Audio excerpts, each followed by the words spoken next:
কিছু তো করার সাথ দিইনি। তখন মনের ভেতরে কনফিউশন জাগে। যদি আমরা সঠিকভাবে গীতাকেও পড়ে থাকি, তাহলে আমরা দেখতে পাই যে গীতার শুরুটাই কিন্তু কনফিউশনের দ্বারা, সংশয়ের দ্বারা। অর্জুনের ভেতরে সংশয় জেগেছিল, সংশয়ের দ্বারা প্রশ্ন জেগেছিল, প্রশ্নের থ্রুতে ভগবান শ্রীকৃষ্ণ তাকে উত্তর দিয়েছে। প্রত্যেকটা প্রশ্ন কিন্তু অর্জুন করেছে, যার ফলে সংশয় জাগে মনে ভগবানকে জানবার পথে।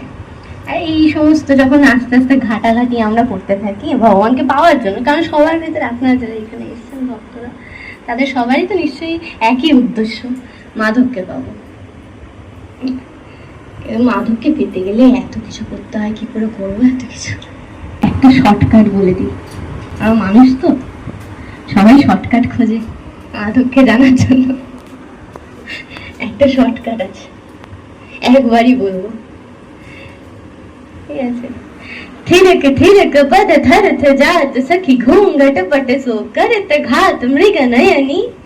कौन है वो जो माने ना कोई बाधा, उसका नाम है राधा, उसका नाम है राधा, राधे राधे राधा राधे राधे राधे राधे।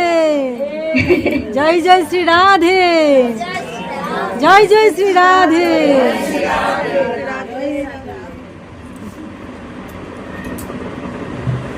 রাধা,